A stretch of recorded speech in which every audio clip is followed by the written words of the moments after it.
If you've got the line numbers, we will start on line 267.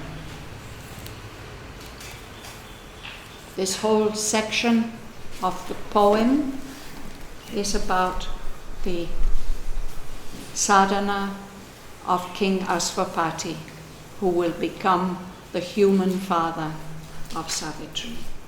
And Sri Aurobindo is telling us about the spiritual development of that great soul, King Asvapati. And particularly in this canto, we are reading about how, as the result of the secret knowledge which has come to him through the action of the goddesses of intuition and inspiration and revelation, he's gained a deep secret knowledge, and in the light of that knowledge he has realized that there must be a possibility of bringing about a divine life upon earth. The earth life need not always remain as unsatisfactory as it is now. And he dedicates himself to working for that great change. And there's a description of how he's so intense in his aspiration. It's like his being takes off like a rocket. It leaves behind all earthly thoughts and aspirations. He mounted burning like a cone of fire. And as Sri Aurobindo and the mother tell us very often in their writings, in their talks, if there's a very intense and sincere aspiration like that, there will always be a response from above. So what we are reading about now is the response that comes, this transforming response. Something comes from above and seizes hold of Asvapati and changes his nature being. It's more than just a change of consciousness. It's a change of the whole nature. And now I will read about a page which speaks about the results of that transforming change. Line 267.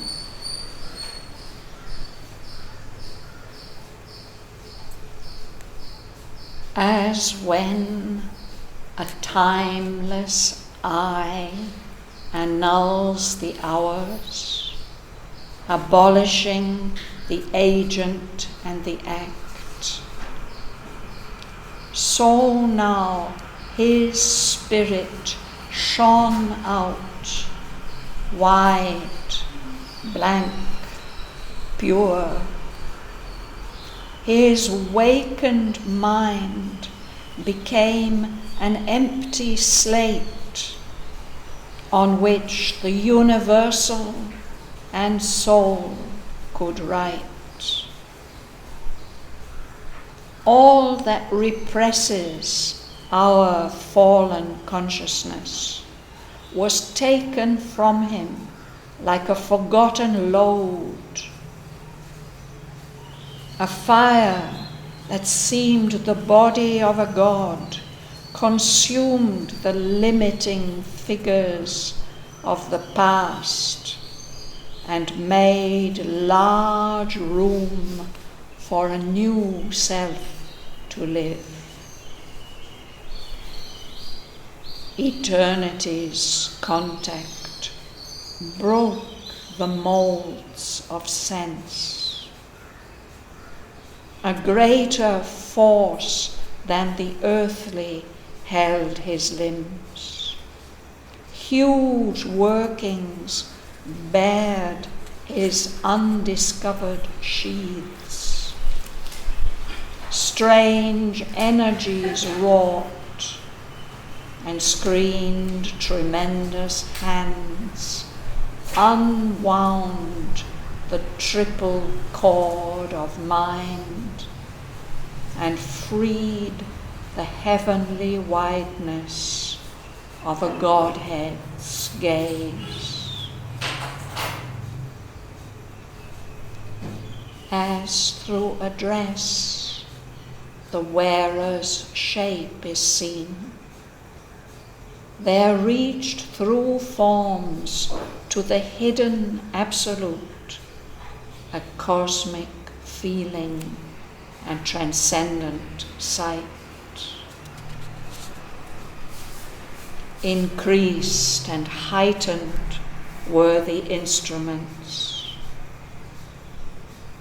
Illusion lost her aggrandizing lens.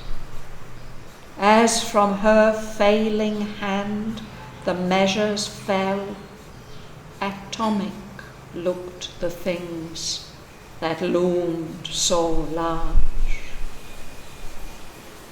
The little ego's ring could join no more. In the enormous spaces of the self, the body now seemed only a wandering shell. His mind, the many frescoed outer court of an imperishable inhabitant. His spirit breathed a superhuman air. The imprisoned deity rent its magic fence, as with a sound of thunder and of seas, vast barriers crashed around the huge escape. Immutably coeval with the world, circle and end of every hope and toil, inexorably drawn round thought and act, the fixed, immovable peripheries effaced themselves beneath the incarnate's tread.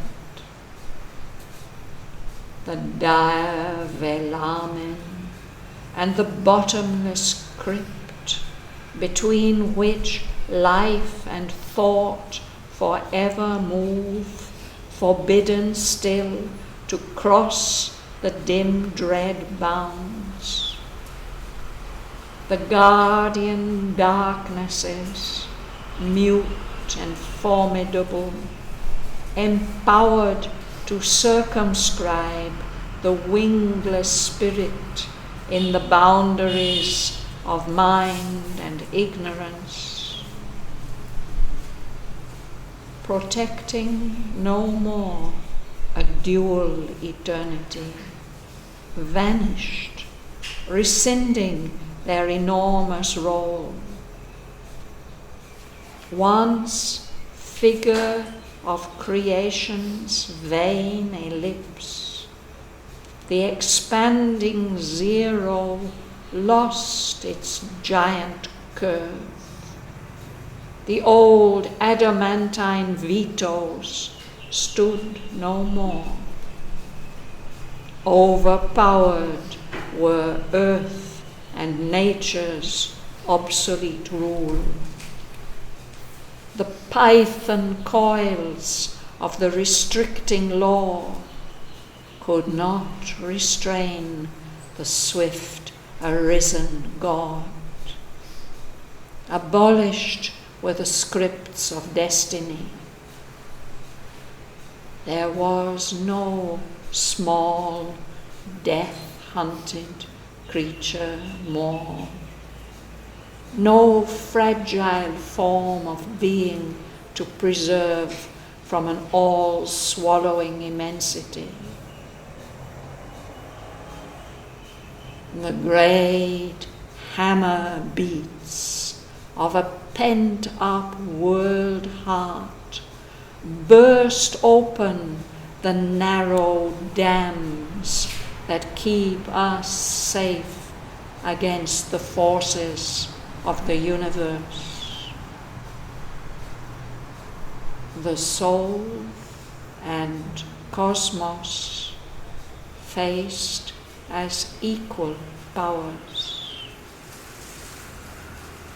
A boundless being in a measureless time invaded nature with the infinite. He saw unpathed, unwalled his Titan scope.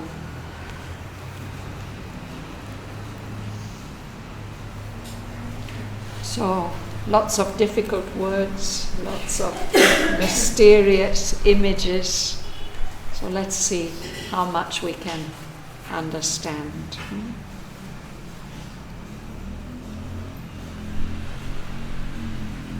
So line 267. Martin, would you begin?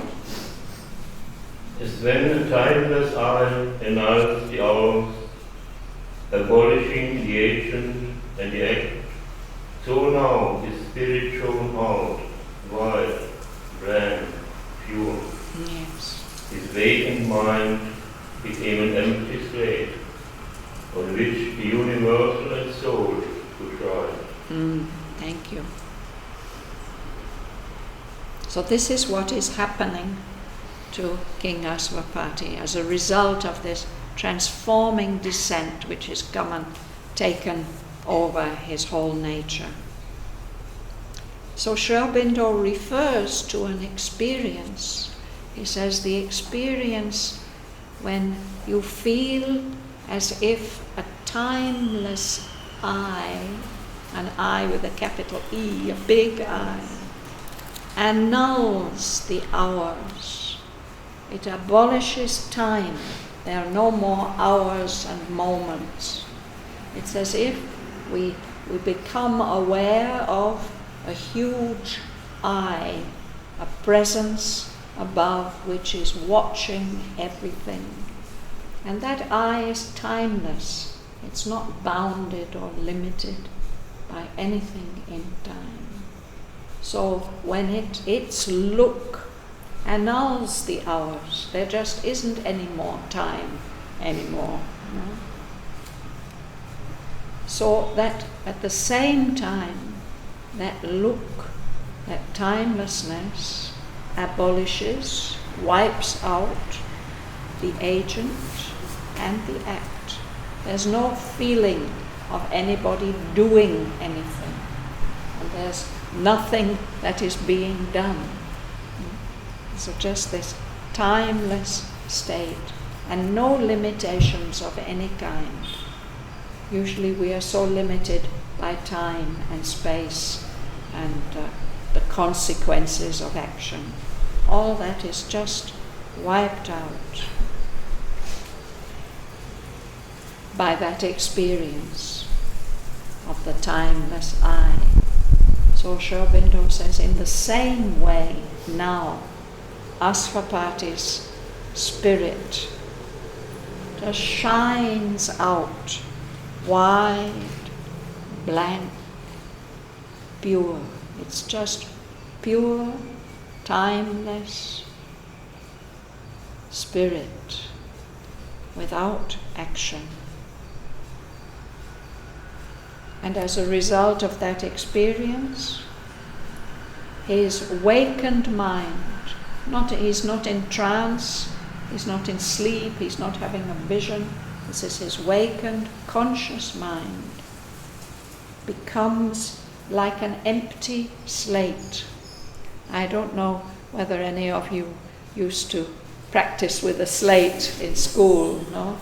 It used to be that small children, when they were first beginning to learn letters and numbers, they were given a thin slice of stone set in a wooden frame and a piece of chalk. No? And then they could practice writing the forms, the numbers, and then they were very easy to wipe out. With a little sponge you could wipe it out, practice again. So his mind becomes like an empty slate. Nothing is written there. No? But the eternal, the universal being, the sole reality, the only reality, could write on that empty slate of Aswapati's mind. Some message could appear there. Mantras of Mother. Yes. On the November 20th, Mother has written, let me be like a blank paper so that the divine can write. Yes. Similar. Yes. Yeah. That would be a very special state, no? Just to be completely blank, so that the divine can just write or do or whatever he wants with you. It's a state of total, pure surrender. I'm sorry, dear, I don't know your name. Lenny. Lele? Lenny. Would you read, please? All that represses our fallen consciousness was taken from him like a forgotten load.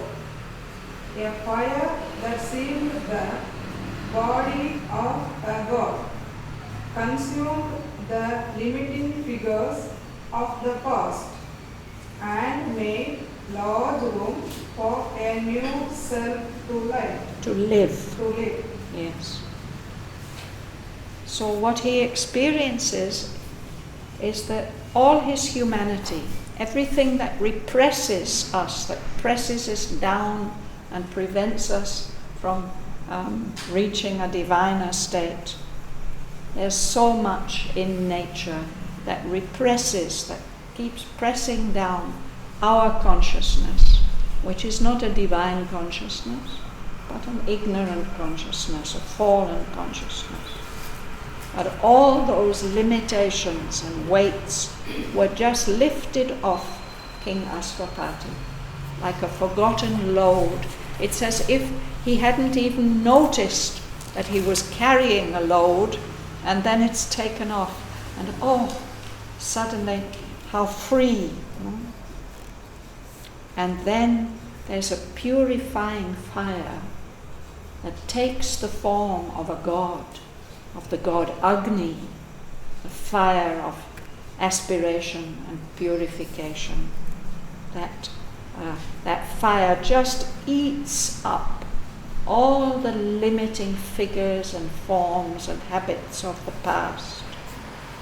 And so it leaves large room, plenty of space for a new self to live.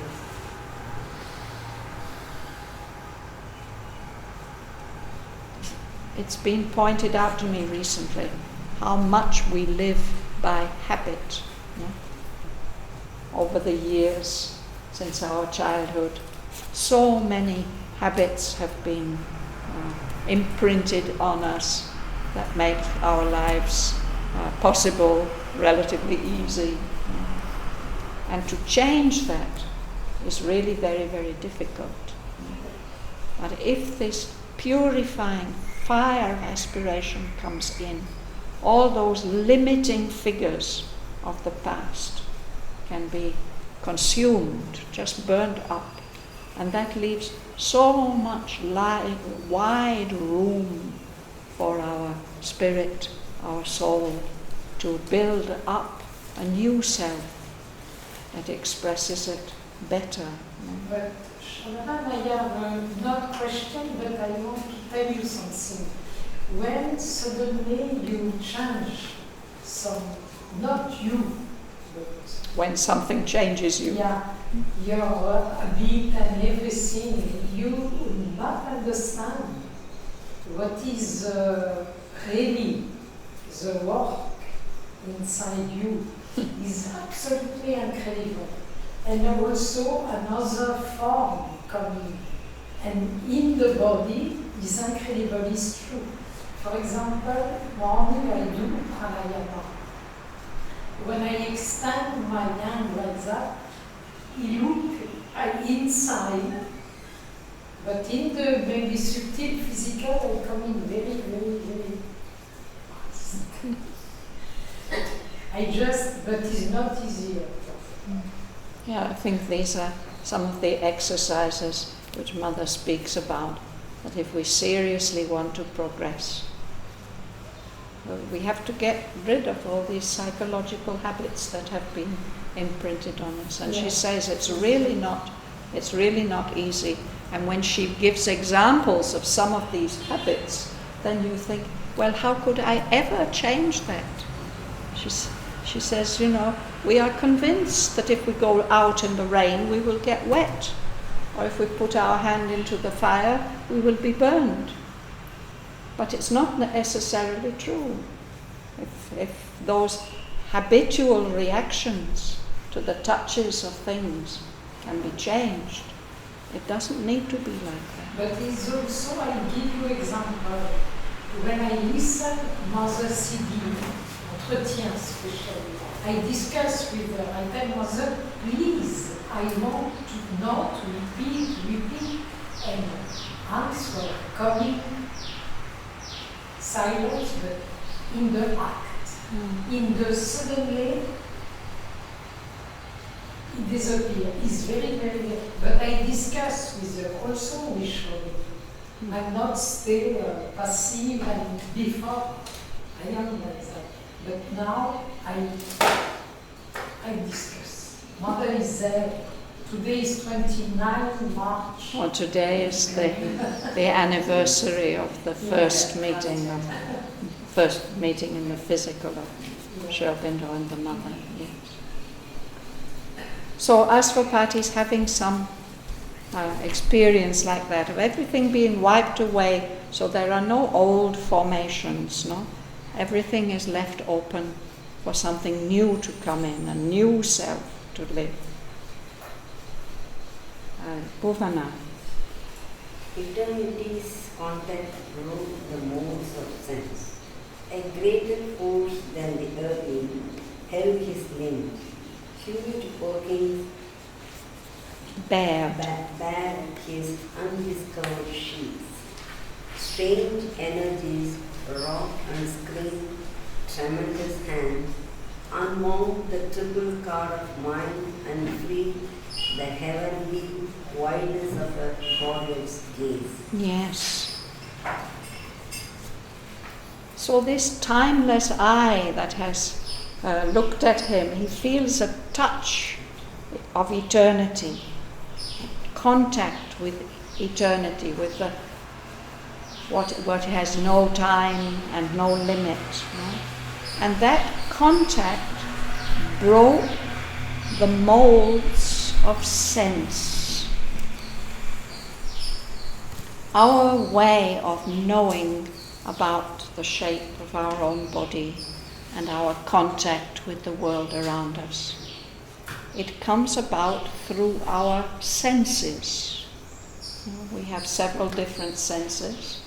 A sense of touch, of sight, of hearing, taste, smell.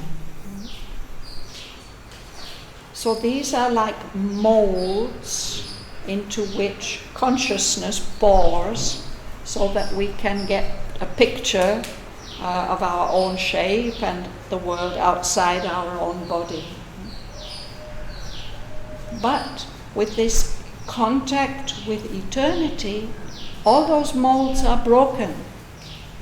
So all those normal reactions to the touch of things, it no longer applies. He feels that his whole body, his limbs, are being held up by a much greater force than our normal earthly life force. Huge workings bared his undiscovered sheaths. the Indian traditional psychology tells us that we have many different layers of bodies. They're called sheaths. A sheath is a cover. You may keep a sharp knife in a sheath, or a sword can be kept in a sheath. So it's like the different layers of our consciousness are like coverings, sheaths. And mostly we're only aware of the physical one, the outermost one. Then we may become aware of our subtler sheaths, perhaps especially the life sheath, the mind sheath. And then there are deeper and vaster sheaths, our bliss sheath, our covering of bliss, which is like the body of the soul. So it's as if there are powers that are helping him by opening up these undiscovered sheaths, baring them. That means revealing them, laying them bare so that they can be seen. And there are strange energies working as like hands, as if huge, powerful hands are working on him. But those hands are screened. He can't see them. But he feels that what they are doing is they are unwinding the triple cord of mind. This is a traditional image from the Vedas that our spirit and particularly our consciousness is tied with cords that keep us tied to our human form and our human way of being. And one of the cords is the physical, and one is the life force, and one is the mental one. They're kind of wound together to make a cord, But in order for the soul really to become free, that cord has to be unwound. Repeat, it's matter, life force, and Mind. mind.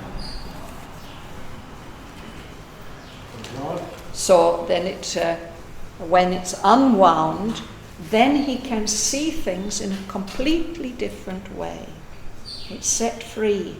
The heavenly wideness of a Godhead's gaze, the way that the soul sees, the way that the divine being sees, which is not limited by this triple cord. Excuse me.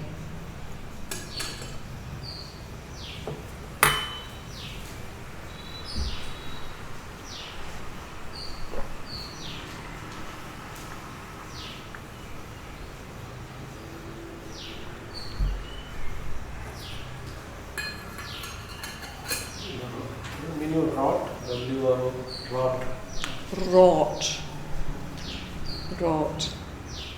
Yeah, this is a very peculiar word. It's it's from the old form of English, and it's connected with working.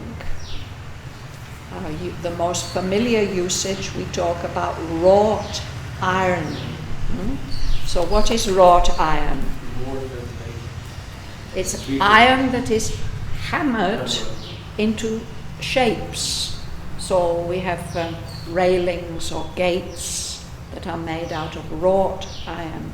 It means the iron hasn't been poured into a mold, it has been worked into particular shapes. It's a very strange verb. We have it just in this form, and in a past or in another form, to wreak. It means to make or to work. So we can say that certain forces or a tsunami comes along and wreaks havoc, causes destruction everywhere. So these are just the only forms of this old verb that we have left. Wrought, wreak, and wreaked. Here that reference, strange energies wrought means? Sorry? Here, what is These strange energies are working on him. Okay. Maybe like a smith with his hammer. No?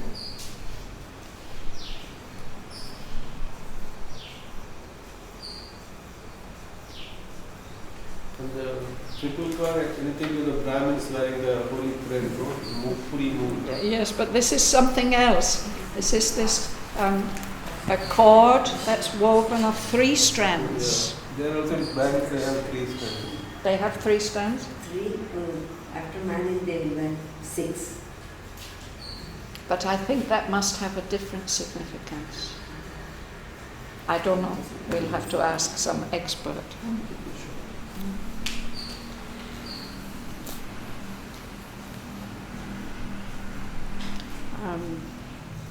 Bhavana, did you read? Yes, I. Leila? As in a dress, the wearer's shape is seen. There Reached, they're reached. through forms to the hidden absolute, the cosmic feeling, and transcendent sight. Yes. Usually our clothes are not transparent, but still one can see roughly the shape of the person, no? Through the form. We can see through the dress, we can see something, an indication of the shape of the person. So what Sri Aurobindo is telling us is that as a result of this transformation, Asvapati gains the power of subtle sight so that he can look through forms, all these outer forms, and see that divine absolute which is inhabiting them. He doesn't see it clearly like that, but just the way that you see a person's shape through the dress they're wearing. You can see that it's there.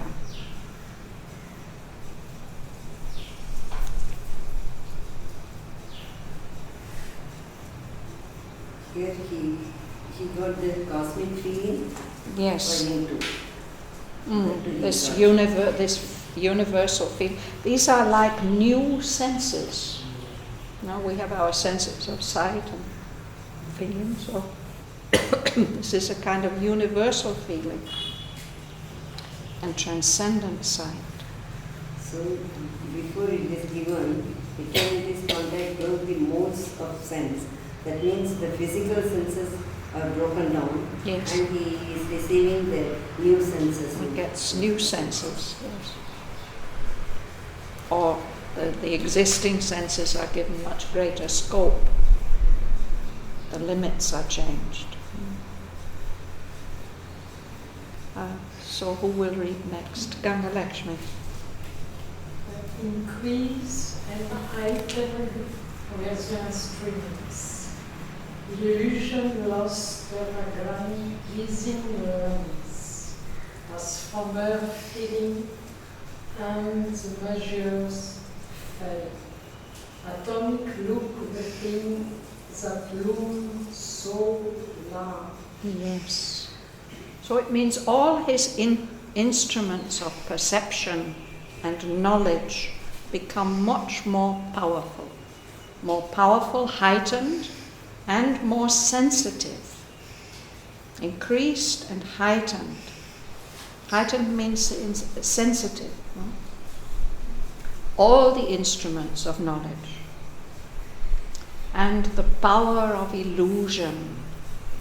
So what illusion does, or one of the things that illusion does, is she gives us a kind of magnifying glass that makes small things look big. Aggrandizing, it means making bigger. She can't do that anymore because now he can see clearly and accurately how things are. She can't fool him with her magnifying glass there. And illusion, of course, one of the names for this power is Maya. Maya is the one who measures things, who gives things their limits and their forms. No?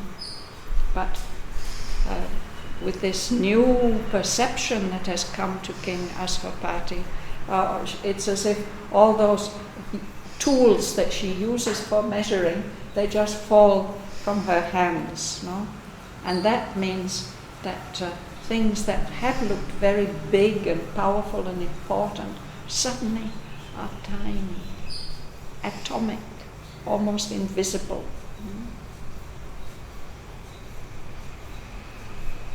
What's illumined? What illumined is it word for illumined? To loom. Ah, yes, this is a nice English word. In the evening, perhaps a big black cloud may loom up over the sun, obscuring it. And we use it also of threats. If we feel that something is endangering us or troubling us, it's like a big shadow looming up over us. I don't know the origin of this verb. But always connected to something negative? Yes, something frightening, something shadowy and dark. So those tiny little things, they looked so big and important. But when he can see them properly, they are not threatening at all, not troubling at all.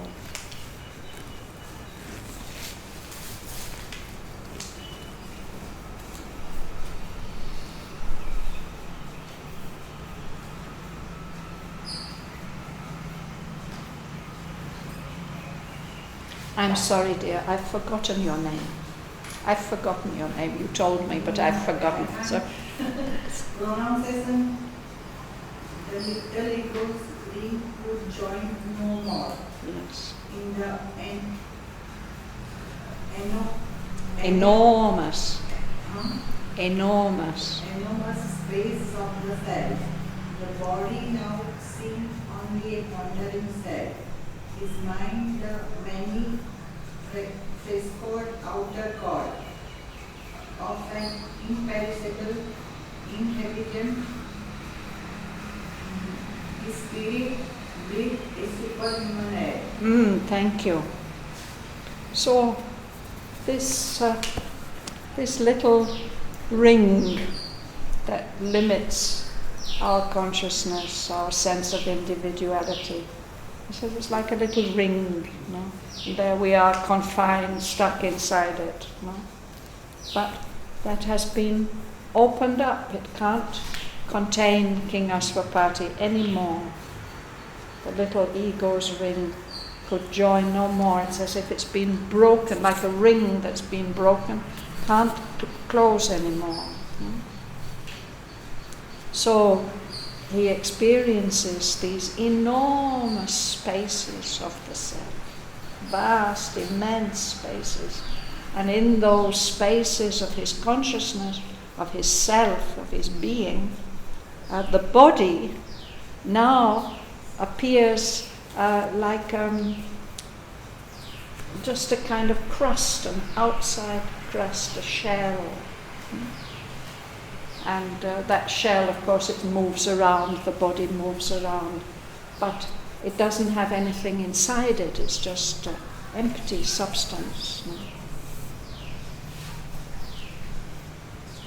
That's the feeling of the body, that he's much vaster than this wandering shell, which is the body. And his mind, very beautiful image here, his mind has become like the many frescoed outer court of an imperishable inhabitant. A fresco, it's a painting on a wall.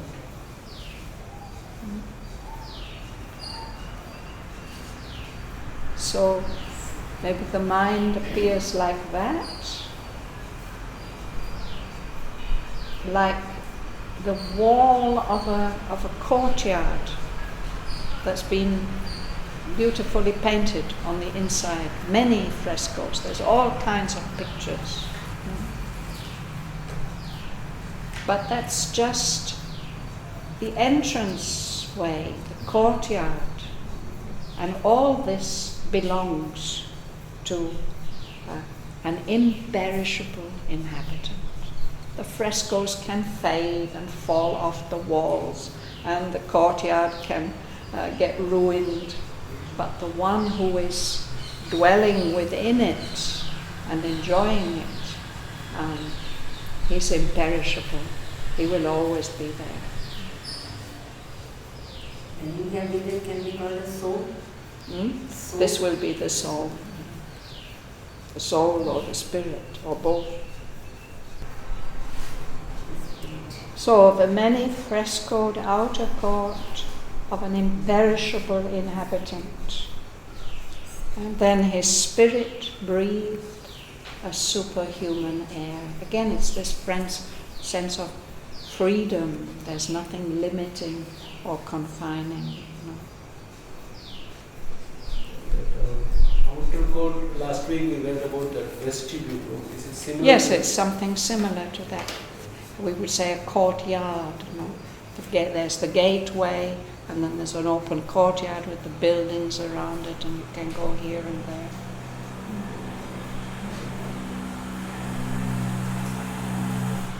So perhaps that's decorated. It's like the entrance way. The mind can be like that. And there many ideas come and move around, and even buying and selling goes on. All that goes on in this outer court of the being.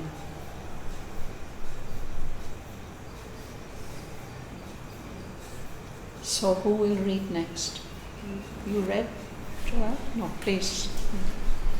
The imprisoned deity rent its magic fence, as with the sound of thunder and of seas, vast barriers crash around the huge escape. Yes. So his spirit can breathe superhuman air, and it becomes very, very powerful.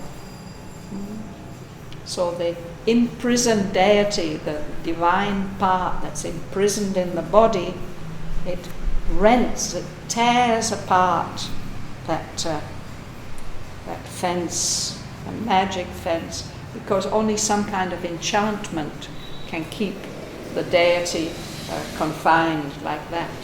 But the magic fence gets torn apart. And when that happens, then there's a big noise, a sound of thunder and of seas, vast barriers. These are really cosmic barriers that are just crashing down around this huge escape of the spirit within from all its illusory limitations. And now Sri Aurobindo is going to speak a bit more about those barriers. There's a description of them. Would you read, please?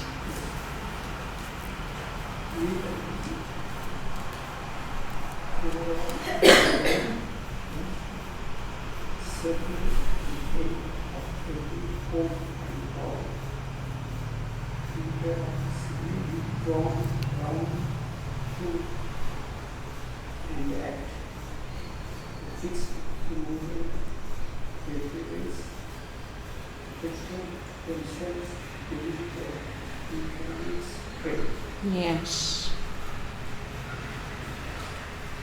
Immutably means they can't change. Those barriers have been there and will be there as long as the world is there. Coeval, it means covering the same lifespan, time span. Coeval. Is it like contemporary, similar to it? There's something of that idea, yes. Your contemporaries. who are alive at the same time as you are. But here the idea is that it's a fixed relationship, that as long as the world exists, these barriers exist. And these barriers are the circle, the circumference, and the limit of every hope and toil, of all our human aspirations and efforts. They are inexorably drawn round thought and act. Inexorably, it means mercilessly, ruthlessly drawn, and if something is inexorable, it can't be softened or lessened in any way. So these are very, very powerful limits, barriers around our human thoughts and acts. These are the limitations. These are peripheries. Peripheries are the borders around something, or the line around something. These are fixed, immovable. But now they effaced themselves. They just vanished. If you efface yourself, you just disappear, not there anymore. Effaced themselves beneath the incarnate's tread. This means the incarnate divine. It is the soul that has escaped from these barriers, and now it can even tread on them, and when it treads on them, they vanish. They don't exist anymore, these limits. And now he's going to describe still a bit more about these limitations. Tomoko,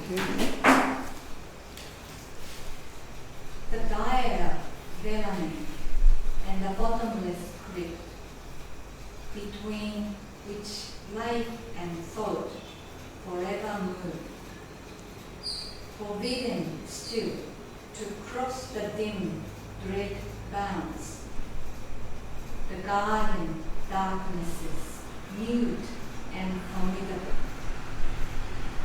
empowered to circumscribe the wingless spirit in the boundaries of mind and ignorance, protecting no more a dual eternity, vanished, rescinding their enormous role. Once figure of creation's vain ellipse, the expanding zero lost its giant curve. Yes, so let's look at this. These are the boundaries. There's a velamen, a veil. And he says it's a dire velamen. It's something quite terrifying. It's impossible. You're not supposed to cross that barrier. It is literally, it's like a curtain or a barrier in a sacred building which separates the ordinary people from the sacred space. And just ordinary people are not supposed to cross over and enter that sacred space. And there's a curtain, a velamen. That's the upper limit. And below, there's this bottomless crypt. A crypt is a room, a space in the foundations of a building. And in a sacred building, it's usually where the relics are kept. The relics which are the foundation of that, the sacredness of that space. But this is a bottomless crypt. We can't reach the bottom of that space. So that our life and thought are always moving between this veil above and this crypt below. The veil of the superconscient, we could think, and the crypt of the inconscient.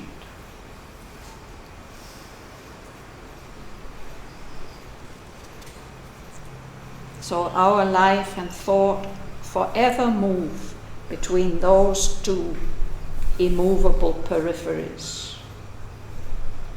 Life and thought are still forbidden, always forbidden, to cross those dim, dread bounds. There's something dreadful or inspiring about those boundaries. Life and thought can't cross them. These are the guardian darknesses, a kind of darkness above and below. They are mute, they don't speak to us, they don't tell us anything, and they are formidable. They are very, very powerful. They are empowered. They've been given the right, the role to circumscribe the wingless spirit. To circumscribe means to draw a limit around something. So once it's limited like that, the spirit no longer has its wings. It can't fly. They have to, these guardian darknesses circumscribe the wingless spirit in the boundaries of mind and ignorance. They've been there, their role is to protect a dual eternity. But now with this escape of the inner divinity, they vanish. They give up their enormous role, this role of guardians. So when they do that, this circumscribing circle, it was once the image, the indication of the limit of the whole creation. It's an ellipse. That means not exactly a circle, lengthened out. The orbits of the planets and the stars are elliptical.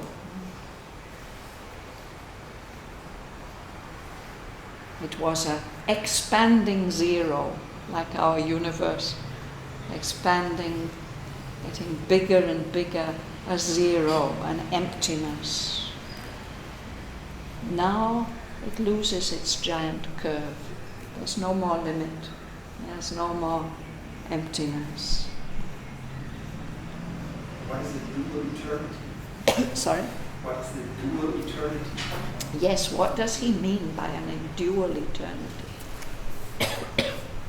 It's the kind of thing we should ask Dr. Alok.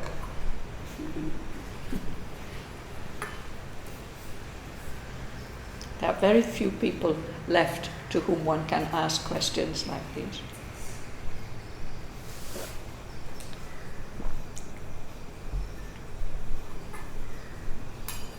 We can ask Shraddhavan. Will you do it? Yes. What is meant here by this dual eternity? If I don't forget, yes. Hmm? If I don't forget, I can try. Yes, thank you.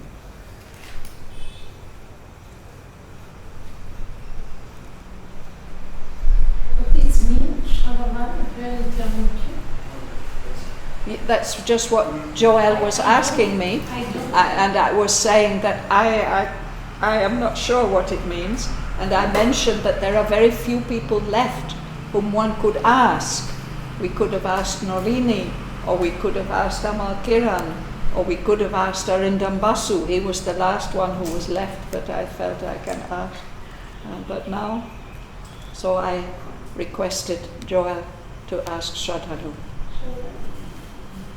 Yes. It may be that the Valaman and bottomless, the two dual eternity, the sky and the bottomless, that can be the dual eternity. One can think of a kind of an eternal duality of two-ness. Yes. Top and yes. But I'm not sure enough to. And why does it need protecting? Because this is superconscious and inconscient. Yeah. These two things. Yes, probably it's the duality, it's the opposition that needs protecting. And now they don't have to protect that oppositeness anymore. So things can become one and harmonized again.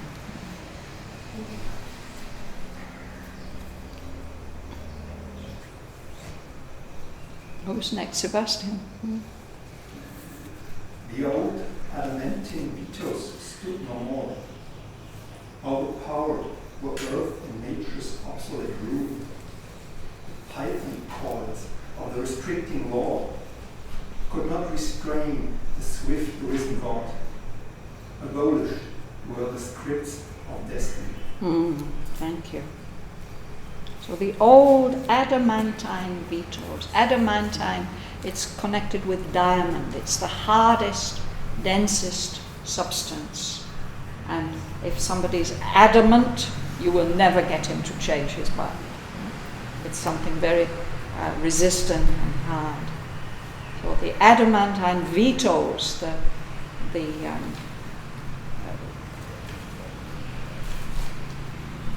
what is a veto actually? It's when you say no, it cannot happen. No?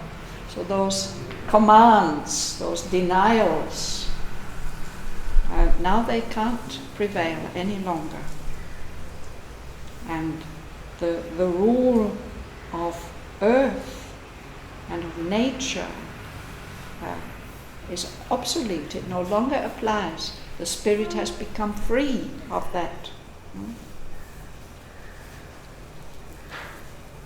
The python is a kind of symbol of that grip of matter. So the python coils of the restricting law. Python, you know, is a serpent that destroys you by squashing you, restricting you. So as long as we are ruled by the law of matter, we are under the control of that python.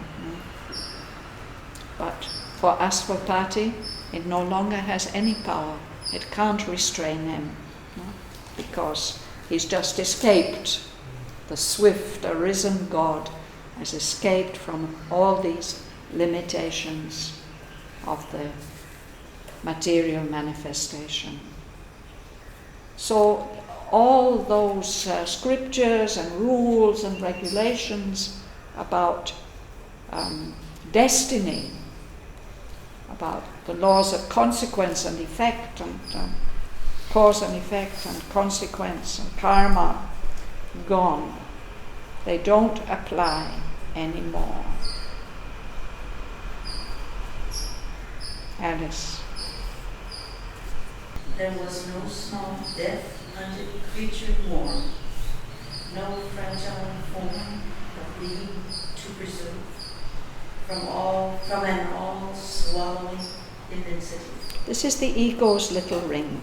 No? We need this protection for a time. As long as we are small creatures, hunted by death, we need this protection to preserve the fragile form of our individuality from an all-swallowing immensity. We would just get dissolved in the universe if there weren't this little ego's ring to keep our identity together. And you might remember Sri Aurobindo has said the ego was the helper, but then it becomes the bar. it helps us to form, Sri Aurobindo says, our hard-won individuality. It is such an important thing. You can think that at the very beginning of the universe there was just this soup of primal plasm, whatever it was. Nothing differentiated. Nothing had any character or individuality. And how long evolution has taken to give human beings their hard-won individuality. And when we've got that hard-won individuality, then we are supposed to develop it as fully as possible, so that eventually the swift arisen God can just escape from it. May still choose to make use of these. Sorry? Like a butterfly. Yes, something like that. But the amazing thing is that the swift arisen God still keeps contact with that little individuality and uses it. And it's very beautifully described in the Life Divine how important this individuality is for the whole evolutionary process.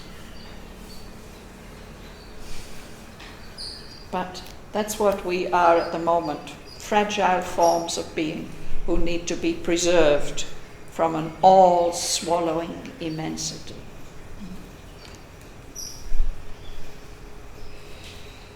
Rima.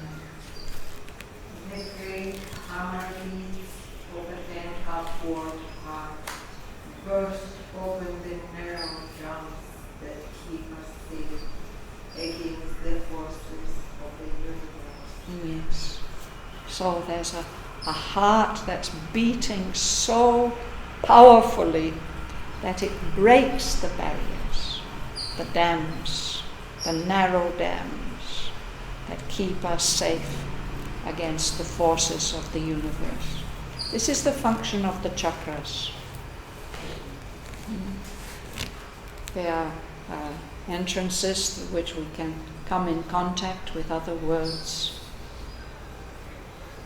But eventually, for us to become fully universalized, they have to be broken down.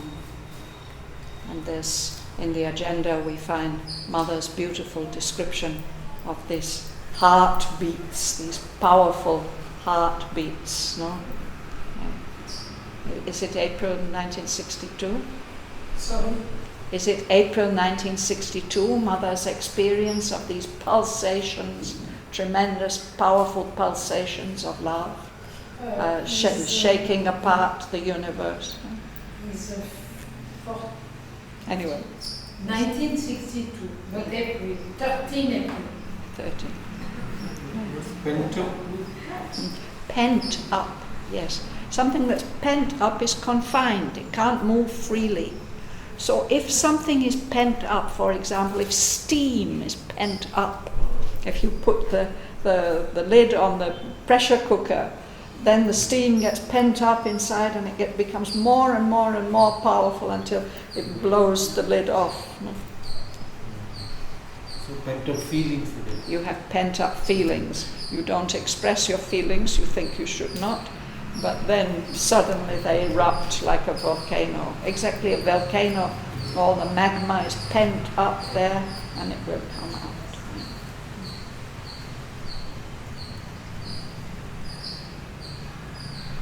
So when that happens, when these great hammer beats of the world heart, this is the heart of the world that's becoming more and more powerful and bursts open these narrow dams, these little barriers of the chakras. They keep us safe against the forces of the universe. Then when that happens, would you read? Yeah.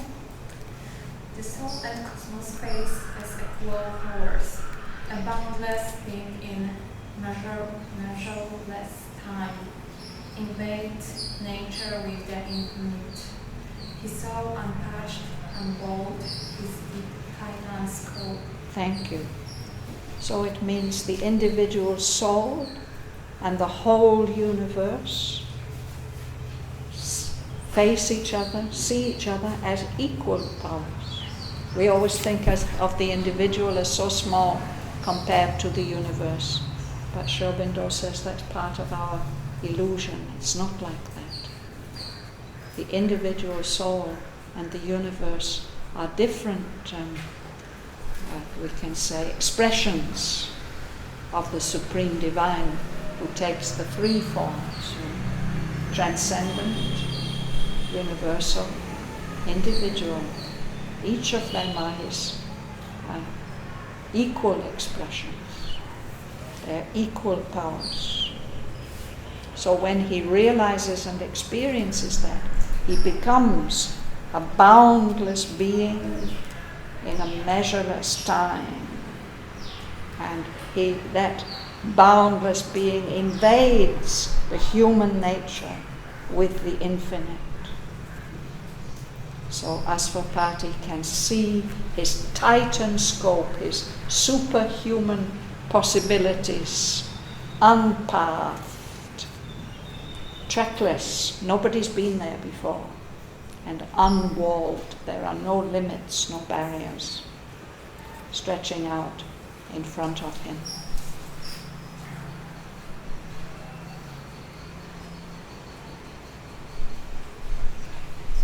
It's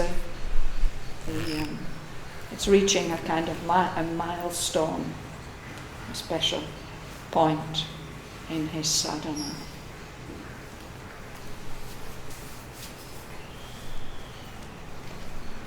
So we'll stop there. It's a little late even.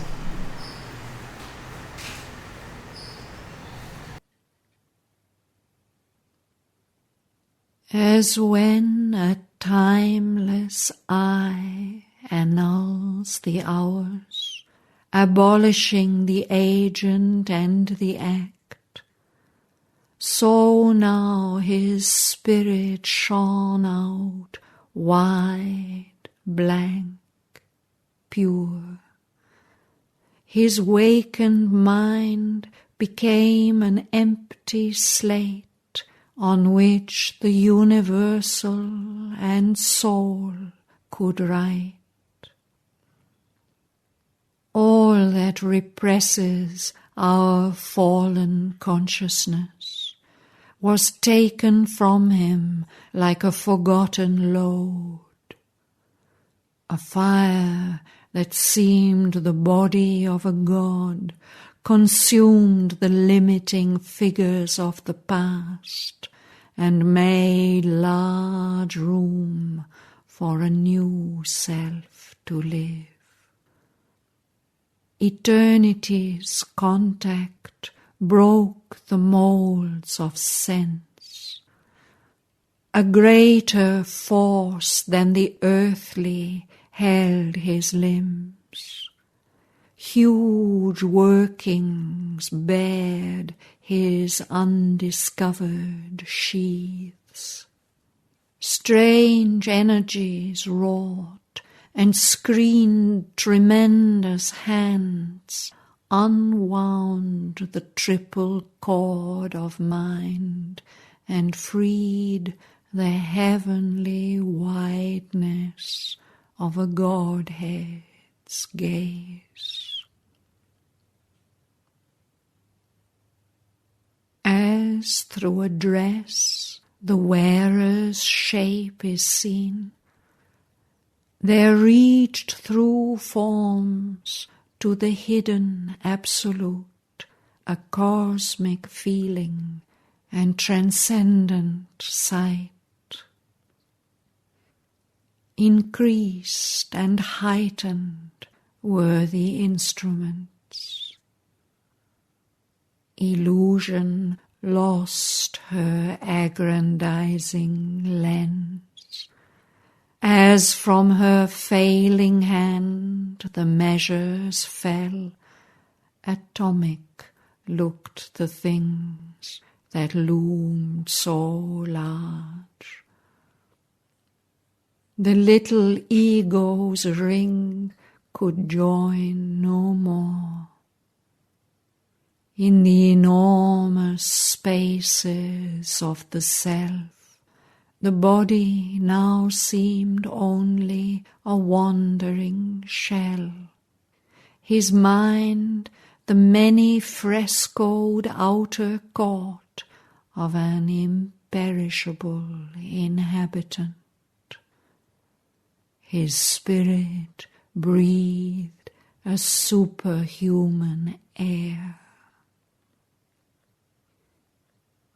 The imprisoned deity rent its magic fence, as with a sound of thunder and of seas, vast barriers crashed around the huge escape.